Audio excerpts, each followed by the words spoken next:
Tuhan, hari ini kita boleh belajar bersama-sama tentang kekuatan dan kuasa Allah yang boleh nyata dalam hidup kita. Ketika kita bersama-sama mencoba untuk kembali merenungkan apakah kuasa Allah masih ada sampai hari ini.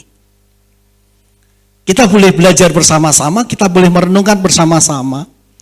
Kita menyadari bahwa selama kita hidup di dunia ini akan ada banyak badai-badai yang terjadi. Ketika kita bicara tentang Markus pasal yang keempat tadi, bicara tentang sebuah badai yang begitu besar. Kadang-kadang hal ini juga seringkali mungkin bisa terjadi di dalam kehidupan kita. Baik kita sebagai karyawan, kita sebagai pelajar, kita sebagai orang tua, sebagai anak atau sebagai siapapun kita, tidak pandang bulu. Apakah kita orang berada atau kita orang yang biasa-biasa saja? Apakah kita orang yang berpendidikan tinggi ataupun mungkin kita orang yang mungkin hanya lulusan SD bahkan tidak sekolah? Rasanya badai-badai kehidupan itu seringkali terus mewarnai kehidupan kita. Mungkin hanya badai yang sangat kecil dan bisa juga badai yang sangat besar. Namun demikian saudara yang saya kasih di dalam Tuhan, kalau kita menyadari bersama-sama apa yang sedang terjadi, badai apa yang sedang kita alami di dalam hidup kita, apakah badai perekonomian, apakah badai sakit penyakit, apakah badai-badai yang lain yang sedang kita hadapi, lalu yang menjadi pertanyaan bagi kita adalah, masih adakah umat manusia, khususnya orang-orang yang percaya, mengalami kekuatan kuasa Allah di dalam langkah kehidupan kita? Kita akan bersama-sama merenungkan firman Tuhan. Di pagi hari ini ada 4 prinsip yang penting bagaimana kekuatan kuasa Allah dapat dirasakan dalam hidup orang yang percaya. Yang pertama adalah melangkah dengan penuh kekuatan, ketaatan. Yang kedua, menanti dengan penuh pengharapan. Yang ketiga, mengalami dengan penuh keyakinan. Next, minta tolong. Saya tidak mau. Oke, next sekali lagi. Nah, saudara, ini yang pertama. Prinsip yang pertama yang perlu kita renungkan bersama-sama, bagaimana ketika pada waktu itu murid-muridnya diajak oleh Tuhan Yesus Kristus lalu bertolak ke lautan, ke danau, ke tengah, lalu kemudian timbul badai yang begitu hebat dan luar biasa. Mungkin kita menyadari bahwa ketika para muridnya sedang diajak oleh Tuhan Yesus Kristus untuk ke tengah-tengah danau, kemudian lalu murid-muridnya melihat ada badai tofan yang hebat dan luar biasa. Kalau kita ketahui bahwa Danau Galilea itu terkenal dengan taufan yang hebat. Dengan tiba-tiba lalu ada topan. Dengan tiba-tiba ada badai yang luar biasa. Dan pasti tentunya para muridnya menyadari, mengerti karena dia sebagai seorang nelayan. Lalu para muridnya diajak ke tengah, lalu ada badai, lalu Tuhan Yesus Kristus pada waktu sedang tidur di dalam buritan. Mungkin menjadi pertanyaan bagi para muridnya adalah, kenapa saya sebagai orang-orang yang dipilih oleh Tuhan harus mengikuti apa yang dikatakan oleh Yesus Kristus? Apakah ketika nanti saya ikut Tuhan Yesus Kristus, ada sesuatu yang baik yang ada di dalam diri saya? Ketika saya mengikut Tuhan Yesus Kristus, apakah pada waktu itu mungkin ketika ada badai yang terjadi, apakah sedang Tuhan Yesus Kristus ingin membuat saya mengalami sebuah persoalan, mengalami sebuah masalah, saya dipanggil menjadi murid-muridnya memiliki sebuah masalah? Bisa terjadi, menjadi pertanyaan-pertanyaan bagi kita. Ketika saya menjadi pengikut Kristus, ketika saya menyatakan diri sebagai orang Kristen, bukan berarti kita tidak memiliki masalah. Justru semakin banyak persoalan-persoalan yang sedang kita hadapi dan terjadi. Apakah mungkin ketika saya percaya kepada Yesus, Yesus sedang membawa saya kepada sebuah persoalan? Mungkin ada pertanyaan-pertanyaan seperti ini. Tetapi sesuatu yang sangat menarik saudara sekalian, ketika kita bersama-sama melihat bagaimana para murid-muridnya untuk tetap ikut apa yang dikatakan oleh Tuhan. Sebuah ketaatan sebuah ketaatan para muridnya untuk mengerjakan apa yang dilakukan oleh Tuhan. Sehingga ketika kita bersama-sama mencoba melihat bagaimana kuasa Allah itu masih tetap ada dan berlaku di dalam kehidupan orang-orang yang percaya, adalah ketika para muridnya melangkah dengan penuh ketaatan, tidak memandang apapun yang ada di depannya, bahkan yang ada di belakangnya. Mungkin ini menjadi bagian yang sangat penting bagi kita bersama-sama. Masalah badai akan terus kita hadapi, tetapi Tuhan mau kita tetap melangkah dalam sebuah ketaatan. Bicara tentang ketaatan, kita bicara tentang apa yang tidak pernah bisa kita tolak. Ketika Tuhan mengatakan, ketika Tuhan meminta kita untuk melakukan sesuatu, pasti dan tentunya Dia sendiri yang akan memberikan kekuatan bagi kita.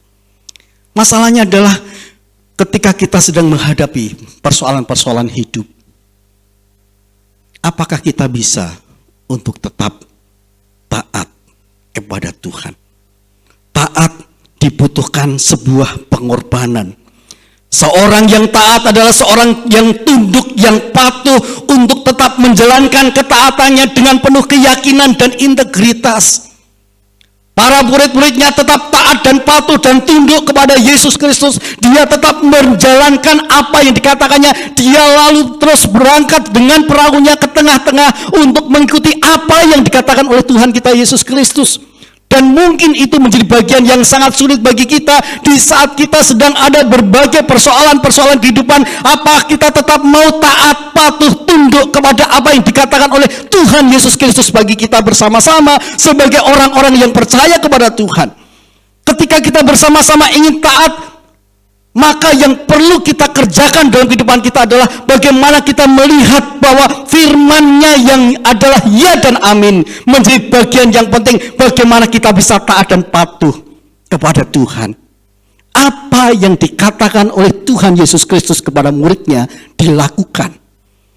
Apa yang dikatakan oleh Tuhan Yesus Kristus kepada saudara dan saya di dalam sebuah ketaatan kita, ketertundukan kita kepada Allah, maka seharusnya yang harus kita kerjakan adalah kita tetap melakukannya.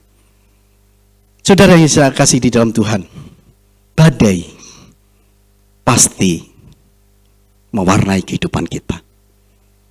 Tetapi apakah kita tetap yakin bahwa bersama dengan Tuhan kita mampu diberikan kekuatan kuasa untuk menanggulangi, mengatasi setiap tantangan kehidupan? Ketika kita bersama-sama melangkah dengan penuh ketaatan, maka apa yang terjadi dalam kehidupan kita? Kuasa Allah bisa nyata. Kuasa Allah adalah sebuah kesanggupan bagi kita bersama dengan Allah. Sebuah kekuatan yang tidak pernah kita sadari terjadi dalam kehidupan kita. Sebuah keberanian kita melangkah dengan pertolongan yang datangnya dari Tuhan.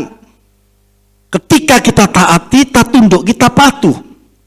Dan kita tidak menolak apapun yang dikatakan oleh Tuhan. Kuasa itu akan bekerja dalam hidup kita. Saudara sekalian, ada seorang yang berjualan tempe. Orang itu dari desa, ya memang dia hidupnya dari tempe itu. Seorang janda yang harus menghidupi 2 anaknya. Setiap hari dia membuat dari dele menjadi tempe, dari dele menjadi tempe. Seperti itu, tidak ada masalah. Setiap pagi, jam 5 pagi, dia berangkat. Lalu orang-orang di pasar jam 6, jam 7 sudah mulai membeli tempenya. Sampai pada jam 12, jam 1 sudah selesai. Keuntungannya bisa dipakai untuk makan, untuk menghidupi keluarganya. Setiap hari.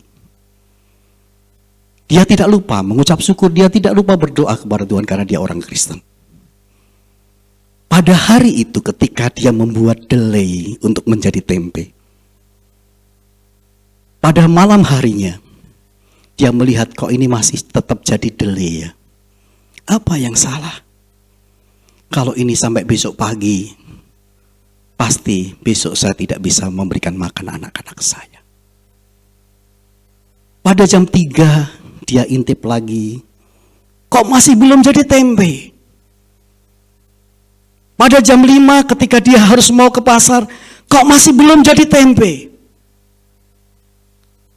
Lalu dia berdoa, Tuhan, biarkanlah delay ini menjadi tempe, supaya saya bisa menghidupi anak saya. Amin. Lalu dia mau berangkat. Sekitar jam 5:50 dia buka. Loh, kok masih ada delenya? Belum jadi tempe. Tuhan, saya mau berangkat ke pasar. Biarlah deli ini menjadi tempe, supaya semuanya bisa laku. Dengan harapan di dalam perjalanan sampai di pasar, deli itu bisa jadi tempe. Sampai di pasar dibuka lagi sedikit. Ya Tuhan, kenapa deli ini masih jadi tempe? Nggak bisa jadi tempe Tuhan, kenapa? Dia masih berdoa, Tuhan, biarkanlah deli ini jadi tempe. Sehingga dalam perjalanan nanti kalau ada orang-orang yang datang, sudah jadi tempe. Ada orang bertanya mau beli tempe, belum jadi tempenya. Ini masih jadi deli, masih jadi seperti itu terus saudara sekalian. Akhirnya dia pasrah, ya Tuhan, biarlah kehendak-Mu yang jadi. Kalau memang harus puasa, biarlah saya puasa. Jam 1, jam 2 dia mau pulang. Tanpa disangka-sangka, ada seorang mencari dari ujung ke ujung. Mencari tempe yang belum jadi. Pas bertepatan kepada ibu ini. Ibu punya tempe yang belum jadi. Ada Pak, saya mau beli karena saya akan kirimkan ke Inggris. Supaya 2 hari sampai di sana sudah bisa jadi tempe. Saya borong semua. Lalu dia takut ya dengan doanya. Jangan-jangan jadi tempe ini. Lalu dia berdoa, Tuhan, biarlah jadikan tetap deli, jangan jadi tempe. Dia buka, oh masih tetap deli saudara. Puji Tuhan. Tuhan sudah menjawab, ternyata ada sebuah proses. Saudara sekalian yang saya kasih di dalam Tuhan, kadang-kadang seringkali yang terjadi di dalam kehidupan kita, ketika ada badai-badai kehidupan yang terjadi dalam kehidupan kita, seringkali kita tidak mau bersabar, seringkali kita tidak mau sungguh-sungguh berdiam diri untuk tunduk kepada apa yang Tuhan katakan bagi kita. Terkadang ini terjadi dalam kehidupan kita, sehingga pada saat ini ketika kita belajar bersama-sama bagaimana kita bisa menghadapi badai-badai kehidupan, kekuatan kuasa Allah bisa nyata di dalam kehidupan kita. Tidak bisa tidak ketika kita harus melangkah dengan ketaatan tanpa melihat apapun yang terjadi dalam kehidupan kita. Ini adalah prinsip yang pertama. Prinsip yang kedua, saudara sekalian, kita bersama-sama merenungkan bagaimana kekuatan kuasa Allah bisa nyata di dalam kehidupan kita adalah ketika kita menanti dengan penuh pengharapan. Ketika Yesus berkata, mengapa kamu begitu takut? Mengapa kamu tidak percaya? Saudara yang saya kasih di dalam Tuhan, di saat badai-badai kehidupan terjadi di dalam kehidupan para muridnya, kadang-kadang yang terjadi di dalam kehidupan para muridnya, dia tidak sabar menanti. Dia tidak sabar apa yang akan Tuhan berikan kepada dia. Dan kadang-kadang yang terjadi di dalam kehidupan kita, saudara sekalian, di saat kita menghadapi berbagai persoalan kehidupan kita, kita tidak sabar untuk menanti. Bahkan seringkali kita memaksa, jika engkau hari ini Tuhan tidak memberikan apa yang kuminta, biarlah aku tidak jadi Kristen saja. Seringkali kita memaksa Tuhan. Tetapi saudara sekalian, ketika kita melihat Yesus berkata, mengapa kamu begitu takut dan tidak percaya? Memberikan sebuah pengharapan bagi kita, inilah yang terjadi di dalam kehidupan manusia. Badai kehidupan bisa membuat kita takut. Badai kehidupan membuat kita bisa putus asa dan kecewa. Badai-badai kehidupan yang terjadi dalam kehidupan kita membuat kita juga akhirnya pasrah dan akhirnya bisa saja meninggalkan Tuhan. Tetapi kembali, kekuatan kuasa Allah bisa terjadi, bisa dinyatakan ketika kita menanti dengan penuh pengharapan. Tuhan kita tahu kok apa yang terjadi dalam hidup kita. Kalau dia sudah berjanji, dia tidak akan pernah meninggalkan kita seperti yatim piatu. Janji itu tetap akan digenapi oleh Tuhan. Hanya Tuhan mau, apakah kita mau menanti dengan penuh pengharapan kita kepada Tuhan. Pengharapan, sebuah keyakinan yang kuat akan apa yang dijanjikan Tuhan terjadi. Sebuah pengharapan. Ketika kita berharap kepada Tuhan, maka ada sebuah keyakinan bagi kita. Walaupun kita harus melewati berbagai-bagai kehidupan yang tidak sesuai dengan keinginan kita, apakah kita masih tetap melihat bahwa ada sesuatu seberkas sinar yang akan dinyatakan oleh Tuhan dalam kehidupan kita. Itu adalah sebuah pengharapan. Rumit, mungkin sulit bisa kita cerna dari akal kita. Tetapi dengan keyakinan iman kita, kita sadar, kita tahu bahwa pengharapan yang datangnya dari Tuhan tidak akan pernah diabaikan ketika kita menanti dengan penuh pengharapan di dalam Tuhan kita. Prinsip yang ketiga, saudara, kita akan melihat bersama-sama mengalami dengan penuh keyakinan. Lalu angin itu reda dan danau itu menjadi teduh sekali. Di dalam keterdiaman Tuhan bukan berarti Tuhan sedang atau mungkin tidak melakukan apapun ketika kita menghadapi badai-badai kehidupan. Ketika para muridnya sedang panik, sedang takut, apakah Tuhan tidak tahu apa yang akan terjadi dalam kehidupan para muridnya? Tuhan Allah kita tahu, Tuhan Allah kita, Tuhan Allah yang Maha tahu. Tuhan Allah kita, Tuhan Allah yang berotoritas dan berkuasa dan bisa melakukan apapun. Tetapi kembali, waktu Tuhan bukan waktu kita. Dibutuhkan sekali lagi sebuah penantian dengan kesabaran. Ketika kita rindu untuk mengalami dengan penuh keyakinan, maka apa yang ada di dalam setiap badai-badai yang terjadi dalam kehidupan kita, kita harus menyadari bersama-sama tetap ada kuasa yang bisa Tuhan nyatakan dalam setiap langkah kehidupan kita. Keyakinan yang penuh akan Yesus berdampak kepada keyakinan untuk menikmati kuasanya. Saudara yang saya kasih di dalam Tuhan, ketika kita bicara tentang sebuah keyakinan, itu bicara tentang belief dalam bahasa Inggrisnya, bicara tentang percaya dengan sungguh. Seorang yang percaya dengan sungguh akan beroleh kepastian merasakan kekuatan dan kuasa Allah. Seorang yang percaya dengan sungguh adalah seorang yang pasrah, yang sungguh-sungguh menyerahkan hidupnya kepada Allah. Tidak perlu melihat kekhawatiran yang terjadi di dalam kehidupan. Tetapi sungguh-sungguh kita menyadari dengan penuh keyakinan, kepasrahan, dengan penuh kepercayaan, dengan penuh iman yang sungguh-sungguh, Tuhan Allah akan mampu memberikan sesuatu yang mungkin di luar akal pikiran kita terjadi dalam kehidupan kita. Saudara yang saya kasih di dalam Tuhan, rupa-rupanya ini menjadi bagian yang penting bagi kita. Bukan hanya sekedar kita melangkah dengan penuh ketaatan kita. Tuhan mau kita melangkah dengan penuh ketaatan. Bukan hanya sekedar kita menanti dengan penuh pengharapan. Tetapi bagaimana kita bisa mengalami kekuatan kuasa Allah di dalam kehidupan kita. Adalah ketika kita percaya kepada Tuhan kita, Yesus Kristus.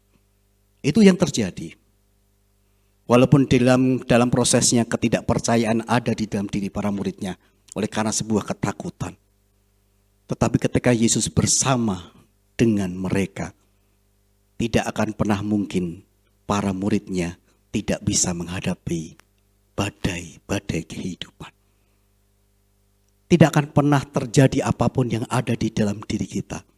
Bahtera kita, perahu yang ada di dalam diri kita, di mana Yesus Kristus ada di dalam hidup kita, tidak akan pernah membiarkan kita menghadapi situasi yang tidak pernah bisa kita atasi. Hanya masalahnya adalah apakah Tuhan kita Yesus Kristus adalah Tuhan yang hidup di dalam hidup saudara. Apakah Tuhan Yesus Kristus adalah Tuhan yang menjadi nakoda dalam bahtera saudara? Apakah Tuhan Yesus Kristus adalah Tuhan yang hidup, yang menghidupi kehidupan saudara? Jikalau itu memang iya, yakinlah Dia tidak akan pernah tidak untuk melakukan hal yang baik dalam kehidupan kita. Saudara yang saya kasih di dalam Tuhan, Sebuah masalah, seringkali kadang-kadang kita melihat, saya seringkali mengilustrasikan dengan koin. Tetapi saya tidak ada koin, mungkin saya mengilustrasikan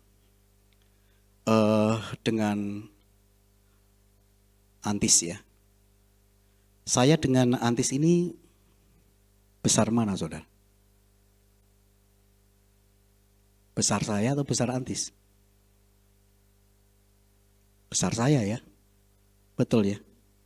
Tetapi ketika saya melihat Pak Tony, lalu saya melihat di sini, saya pasti akan melihat bahwa lebih besar Pak Tony.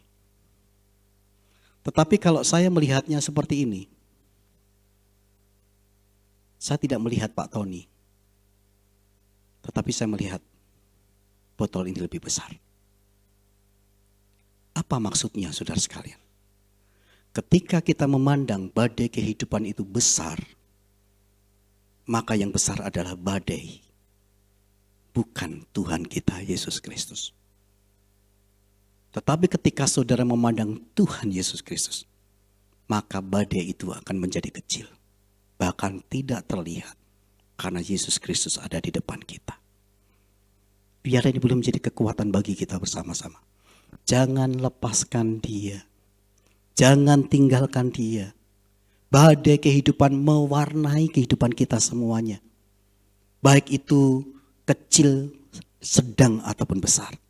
Tetapi yakinlah, kekuatan kuasa Allah masih tetap bisa dirasakan bukan saja pada para muridnya pada masa yang lalu, tetapi pada masa sekarang ini orang-orang yang percaya kepada Tuhan masih tetap bisa merasakan kekuatan dan kuasa Allah. Dan ketika kita mau merasakan kekuatan kuasa Allah dalam diri kita, maka 3 prinsip penting ini harus ada dalam kehidupan kita. Melangkah dengan penuh ketaatan kepada Tuhan, menanti dengan penuh pengharapan kepada Tuhan, dan mengalami dengan penuh keyakinan kuasa Tuhan dalam kehidupan kita.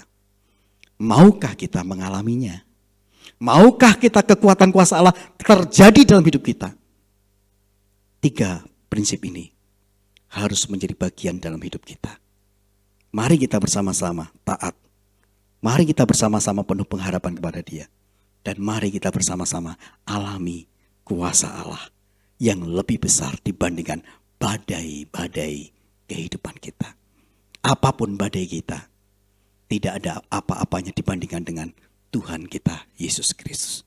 Tetaplah percaya kepada Tuhan Yesus Kristus. Kiranya Tuhan berkati kita.